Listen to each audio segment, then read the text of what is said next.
Welcome to A Magical Life, Health, Wealth and Weight Loss. I'm your host, Magic Barclay, lead practitioner at Holistic Natural Health Australia and #1 best-selling author. In this podcast, I aim to give you practical tips on how to accelerate and sustain your health, increase your financial, spiritual and emotional wealth, and to look at something that haunts many of us needlessly, weight loss. In some episodes, I'll have guests available to give you even more tips, but in others, the floor is yours. Drop us a line at A Magical Life Podcast on Facebook and let me know what you would like to know more about. Now, sit back and enjoy, because it is time for you to create and truly discover a magical life. Welcome back to A Magical Life. I'm your host, Magic Barclay. Today, Sheryl Carroll joins us. Now, she is an ex-banking professional turned integrative health practitioner and health coach. After experiencing burnout and turning her own health around, she decided to follow her passion for health and well-being and making this her career. She loves connecting deeply with people and using the strong investigative skills that she has to help people identify and resolve the things that are holding them back from feeling strong, energetic, and engaged in life. She spends most of her time supporting women in peri and menopause and loves changing the narrative as it relates to this life phase. Welcome, Sheryl. Thank you so much. Awesome to be here. Awesome to have you here. And I love your bio because my story is quite similar. And amazing. let's just put this word out there, menopause. It's not a disaster, is it? I know, but there are so many negative connotations, associations. And to be perfectly honest, I had that myself.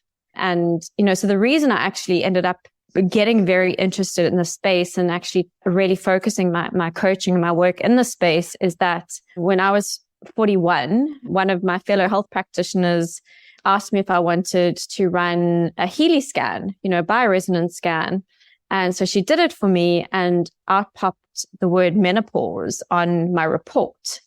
And that really freaked me out because I was like, wait, I'm 41. Why is the word menopause popping up on my report? So I asked her to redo the scan. And of course, the word popped up again. So I started to go deep in this space to try and understand why this was something that had come into my world, given that, in my mind, menopause was much later in life, meant you were on the shelf, meant that it was the loss of your sexuality. So it was really freaking me out. And, and then I just started investigating and then realized that I was in the phase called perimenopause, which, even through my in-depth training, perimenopause wasn't covered. So, and then it kind of started to make sense that some of these symptoms that I was experiencing, like much more sleep disruption and feeling more overwhelmed in life, because, my life had become very crazy with trying to work a full-time job in 3 days with 2 young kids who didn't sleep. So the stress had just started to mount. And with my changing hormones, which I didn't actually realize were changing, I just wasn't as resilient. So through my deep research into the space, I've completely flipped my perspective of menopause, the transition, what it means. It certainly does not mean that you're on the shelf. It certainly doesn't mean that it's the end of your life. And it's actually an incredible opportunity to turn inward and to actually have the most phenomenal second half of life. So that is my mission, to do that for myself and to educate women to do that for themselves as well. I love that. So in honor of that mission, let's get into our standard 3 questions, and then we'll open up to everything peri and post-menopause. So the first question is, what can your expertise do to accelerate health? not just the physical, but also emotional and spiritual. We know at this change of life that we sometimes have a loss of self, maybe our roles have changed. So what can you suggest here? And that's exactly right. I think that a lot of women, you can no longer buffer in this phase. I think what the hormones do for us, like when we are in our reproductive years, is they allow us to be more resilient, to just keep busy, and to maybe not turn to and focus on the things that we need to. And then with the loss of our hormones, we no longer have this extra kind of layer of protection.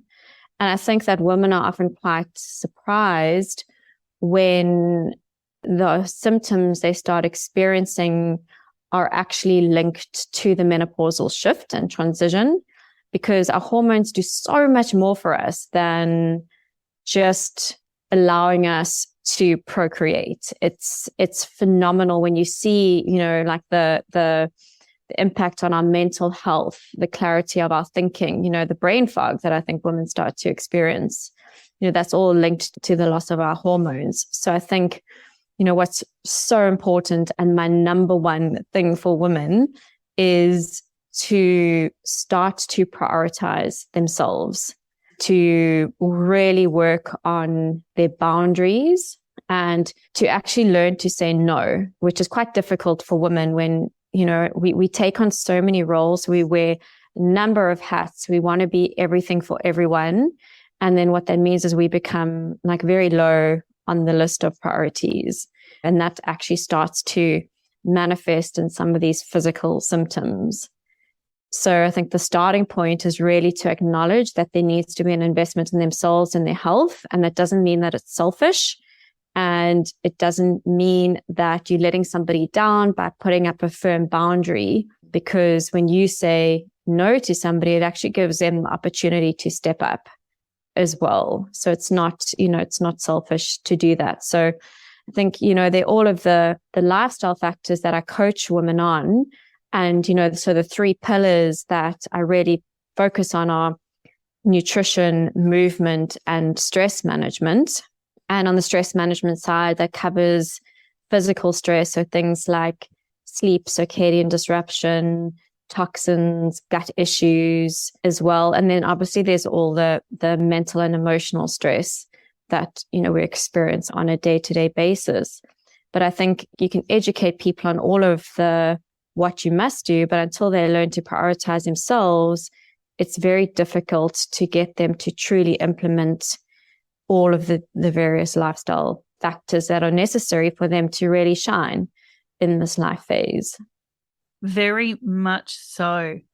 And look, we talk about wealth here as well, not just financial, but personal and emotional wealth. Now, at a time of the change of life, menopause, becoming a different person, metamorphosis, whatever you want to see it as, we can often be in a bit of a financial hole, because these days divorce is common, our lifestyles have changed.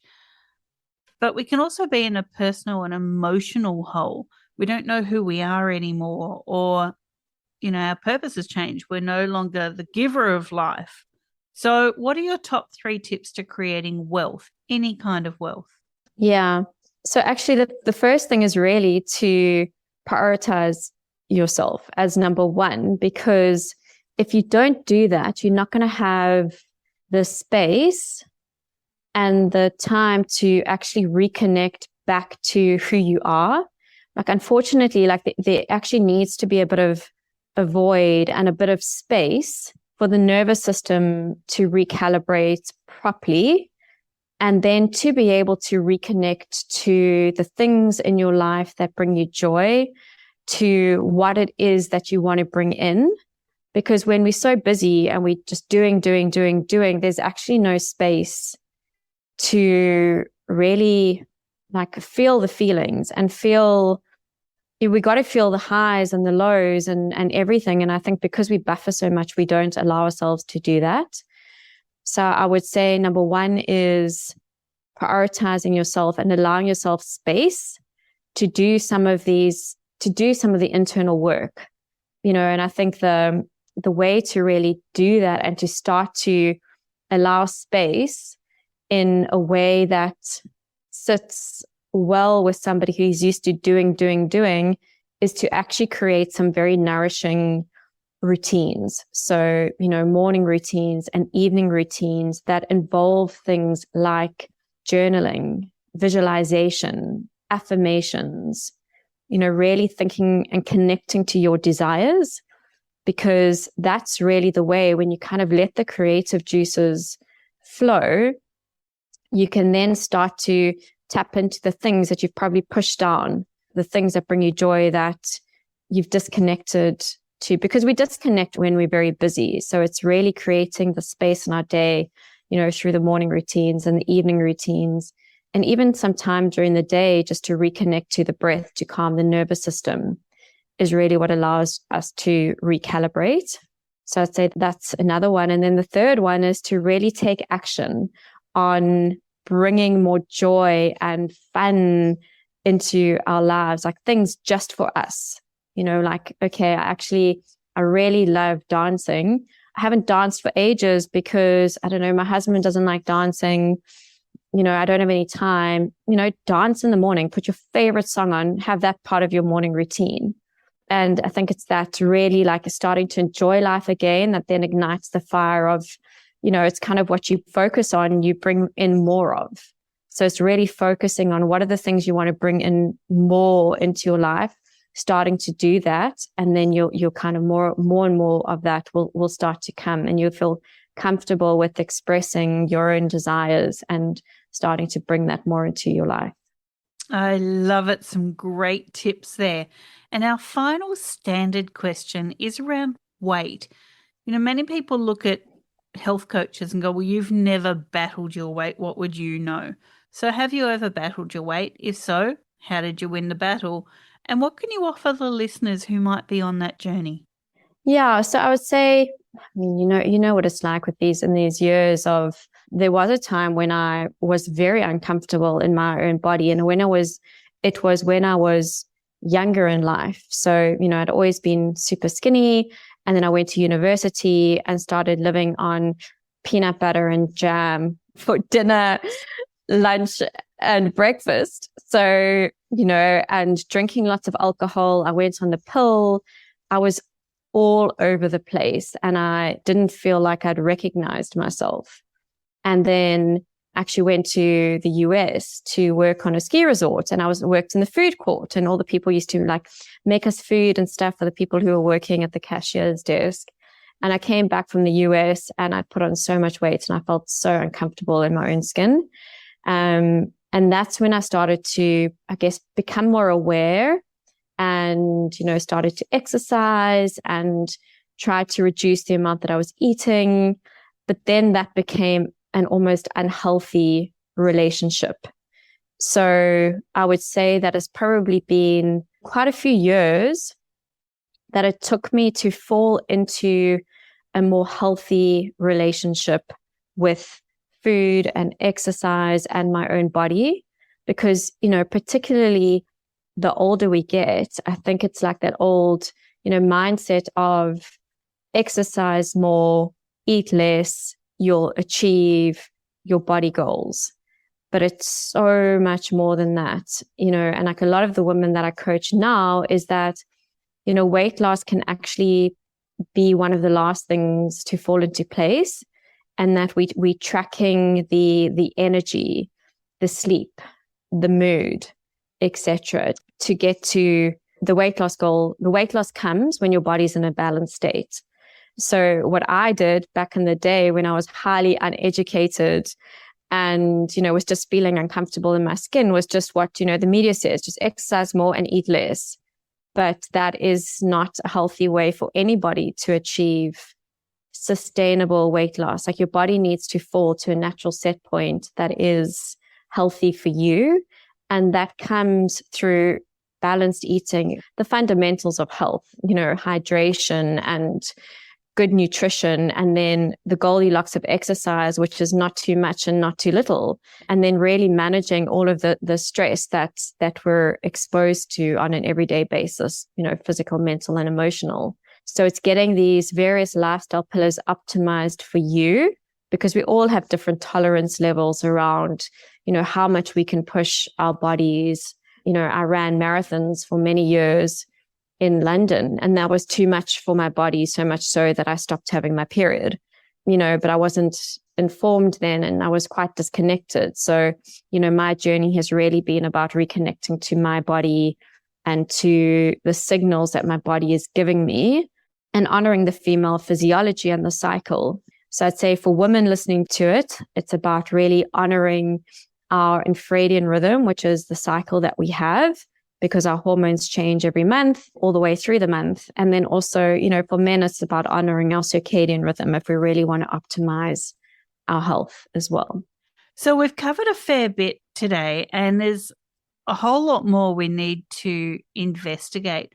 What are some things that you feel the listeners need to hear about peri and post-menopause? Okay, so my very first thing is, I'd encourage women, or even in men, every single woman is going to be going through menopause, regardless of, whether they've had kids, they haven't had kids. It's something that we're all going to go through. So I think it's about spending a bit of time thinking about your own thought patterns around this life phase, seeing how you feel about it, where you sit in relation to it. As I've shared previously, my initial reaction was like, oh my gosh, no, this means you old and on the shelf, and, all of these negative words. So I encourage people just to investigate their own relationship to menopause, and then to become the CEO of their own health, which is educating themselves around the transition. What does it mean? There are some amazing books that have recently been written all around perimenopause, menopause, the transition from both a physical, mental, emotional, and spiritual perspective. So there is so much that you can, you don't have to retrain or anything like that. I think it's the whole point is that you have lived in your body your whole life, that you know it the best, and you cannot be outsourcing your health outcomes through this life phase to another practitioner or a doctor. It's about taking ownership of your health and being able to drive to your health outcomes through understanding what lifestyle changes work, what lifestyle habits potentially don't work, and then what your options are around supplementary therapies, whether that's hormone therapy or herbs, adaptogens, anything like that, so that you can then have an informed conversation and really figure out what is going to support you to be your best self through this life phase, and then through to menopause, which is where we're going to stay for the rest of our lives. And we want the rest of our lives to be, vibrant and strong and active, and still being able to do all of the things that we love to do. And I think that's the whole point of really investing in this kind of exploratory phase. And the other part of that is around tracking your lifestyle habits, your cycle, and your symptoms, so that you can have a clear record of the things that are working for you or not working for you. And, I think that our lives are so busy that we forget what we've done yesterday. We forget what we had for breakfast yesterday. So unless you're really tracking, particularly where our cycles start going all wonky and maybe symptoms start to get worse, that you've got some real data points to then work on to either investigate yourself or try different things or take to a health practitioner to help you work through. So I think that's the starting point, is kind of taking ownership for your own health outcomes. And then the other kind of high level tip that I always give to people is to really start building their support team. So, the health practitioners. So whether you realize that your GP doesn't really listen to you, you actually don't have a good connection with them, find somebody else. You want people in your inner circle who listen to you, who you feel supported by, who are there to go through this journey with you, because it's a bit of a wild ride, from the various phases of perimenopause, which I can touch on in a little bit if you'd like. So it really is, working with your lifestyle in a way that's quite flexible, so that you can adapt things to help to manage any symptoms that may pop up for you as your hormones start to fluctuate. And then the other part. Sorry, I'm just going to stop you there. I think we do need to explore those phases. Just going back to something you said about tracking periods, I know there'll be a percentage of the listeners that are thinking, well, that's fine, but I haven't had a period for a while because I had a hysterectomy or, something. So for those that can't track their periods, how do they embrace this move forward? Yeah. So if you don't have a cycle, what I would say that it is, potentially those people have already gone on to, depending on the type of hysterectomy that they have, they may have already gone on to hormone therapy as well. And then what I would say for those people who don't have a cycle, it's about tracking your symptoms. So how are you feeling day to day? Because maybe it means that your hormones need to change a bit, or they're not working as well, or that you need to do a detox because your body isn't detoxifying and metabolizing all of the excess hormones that your body isn't using. So I think it's still tracking how you feel, like what are your lifestyle factors? How do you feel day to day? Maybe your processed carbs have slipped back in, and actually that's really tanking your energy levels. Or, the alcohol that you're having is giving you hot flashes. I think it's still really important to be tracking your symptoms as well as your lifestyle factors. Great. Now let's touch on these phases of perimenopause, because, many women are led to believe that everything's all in their head and, they're bringing things on themselves, and then wham, you've got menopause. And that's not the case. So let's look at the trajectory of perimenopause. Yeah. So it can start as early as mid-30s. So particularly because we live in quite stressful times. So the first hormone that is going to start diminishing is progesterone.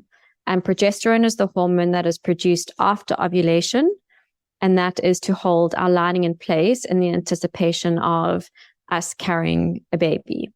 So from about the age of 35, for some women, I definitely think that I had that experience, progesterone starts to decline. And what that means is that in the second half of our cycle, in terms of the hormone pattern, we want progesterone to be higher than estrogen in the second half of your cycle. And where it's not, if our progesterone levels are super low, estrogen levels, even if they're not that high, can still be higher than progesterone. And then we end up in a situation that we are estrogen dominant. And I'm sure, there's a lot of talk around estrogen dominance at the moment, because that can exacerbate your PMS symptoms, and it can make you feel very inflamed, achy, heavy periods, etc. So that's what you can start experiencing: sleep disturbances, just really ratty before your period.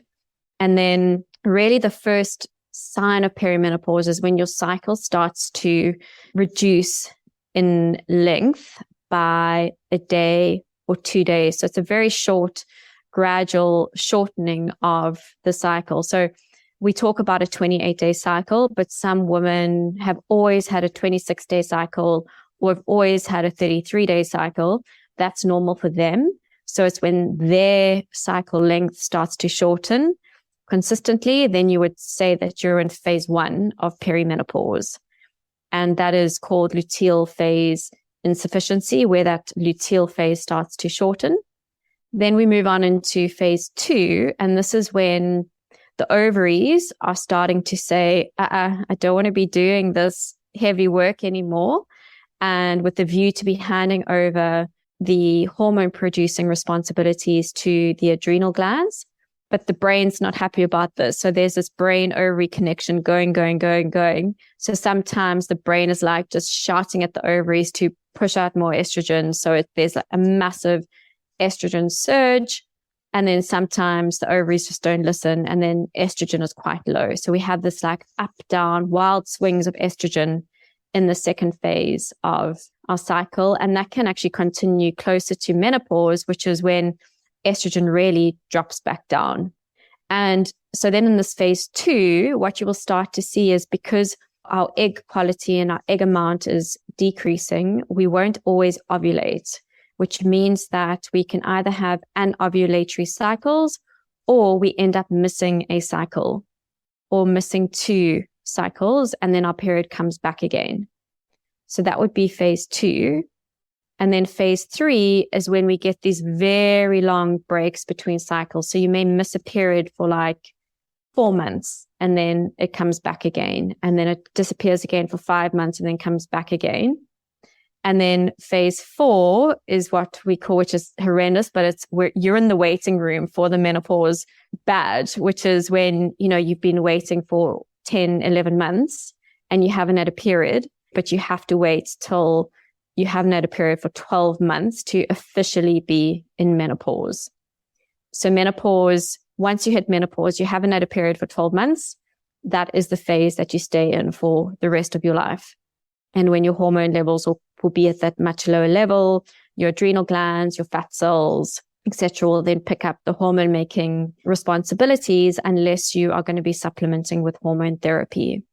And you mentioned fat cells there. We often have that menopause lower abdomen spread. And so I know from my work in functional health that your adipose tissue or your fat can be the maker of your hormones.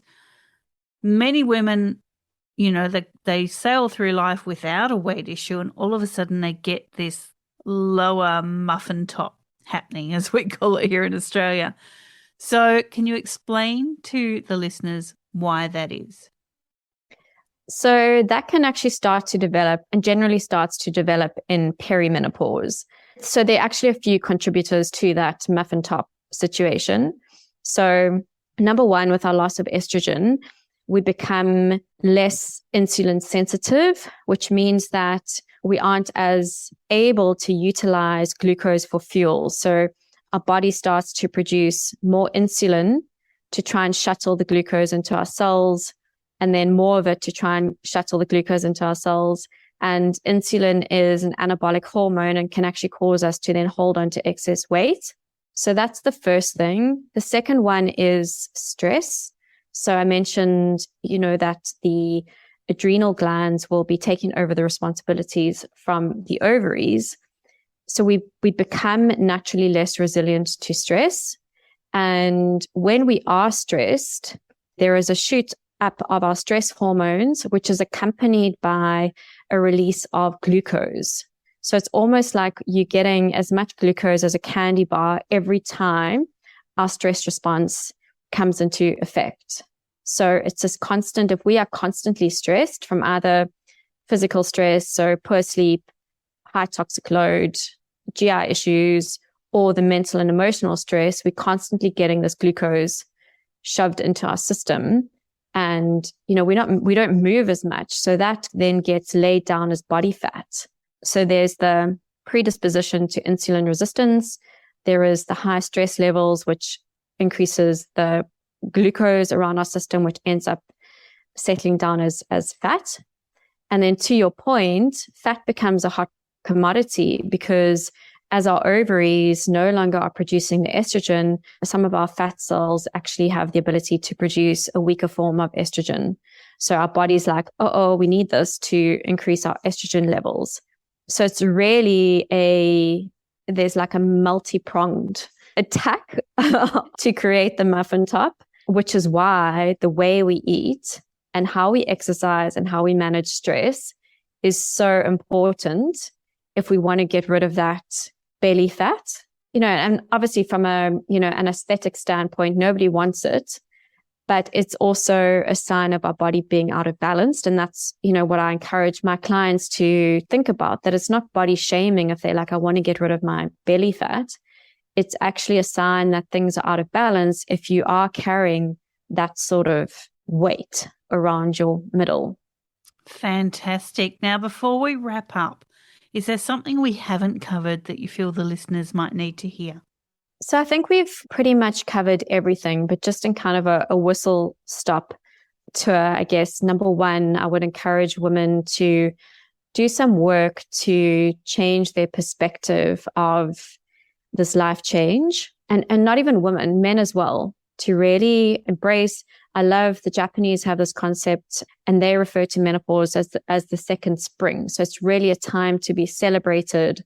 And, if you've got this mindset that menopause means you are going to put on weight, you're going to feel frumpy, you're going to have low energy, you can't do the things that you love, you're going to create your reality, as opposed to realizing that actually this is an incredible phase, a transformational phase to achieve a body that you love and that you're comfortable in, and that's going to support you to show up in life with the things that you really enjoy and are passionate about, whether that's your family, whether it's horse riding, dancing, whatever that may be. All of these things are still possible for you in the second half of life. So that's number one. It's changing your perspective on menopause and what it means. Number two, educate yourself, or, just find a book, find however you like to consume information. There are, so many people on social media, amazing books. But I'd say just on social media, just make sure you vet the people to make sure that you're following somebody who is highly credible, because you don't want to get led on down the garden path by somebody who's not really well educated in the space. And track your cycle and your symptoms, build your support team, and then start to focus on the lifestyle factors that you can optimize to be able to achieve this radiant health in perimenopause and menopause. Because I'd just like to say that, I'm fully supportive of bioidentical hormone therapy, particularly if it's done in a way that really matches where your hormone levels are, and it's done alongside a well-educated doctor in the space, so that you can keep on working to optimize the levels for you. Like, I think it's an amazing way to reduce our risk of Alzheimer's, osteoporosis. There's so many things that our hormones do for us that if you're open to using bioidentical hormone therapy, it can really add value to your life, but it can't be done in isolation. So, getting your nutrition dialed in, your movement, really focusing on the strength training. I know you've had another session on this in your podcast, but really focusing on building your strength, functional movement, mobility is really important. And then the stress management side of things, we're exposed to toxins on an everyday basis. So doing daily detox practices or a quarterly liver detox protocol, these are all amazing things that you can add into your life that are only going to make you feel better, look better, be stronger, more resilient, which is what we want in the second half of life. In the second spring.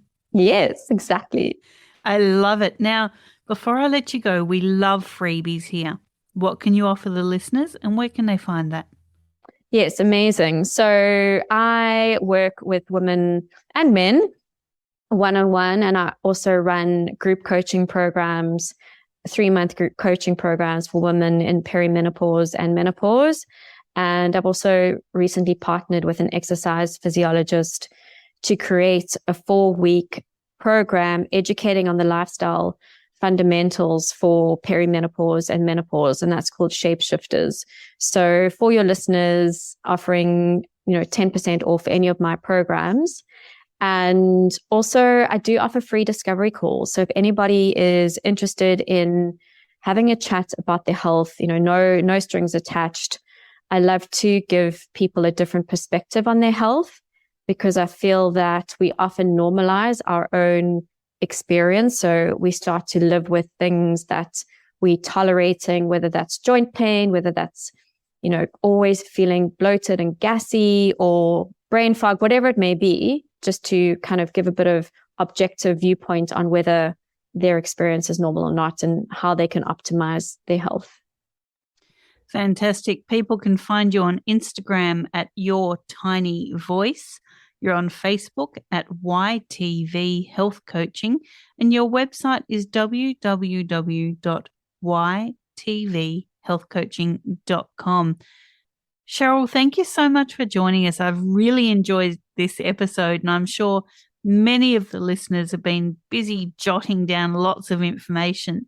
So definitely, listeners, check out our show notes. All of this information is there for you. Get in touch with Sheryl. And, menopause is part of your magical life. It's your second spring. Amazing. Thank you so much for having me. Pleasure. Listeners, we have some more great guests coming up in the next episodes. Don't forget to check our library of episodes. If you want to know more about anything that we've discussed, jump in there, share our podcast and episodes with the people that you care about, and go forth and create your magical life. Thanks for listening today. Please subscribe to hear future episodes, leave a review, and share this podcast. You can follow us on Facebook at A Magical Life Podcast or at Holistic Natural Health Australia. That's holistic with a W. You can find us on Instagram at Holistic Natural Health or at www.holisticnaturalhealth.com.au. That's where you'll access all sorts of articles, freebies, and more.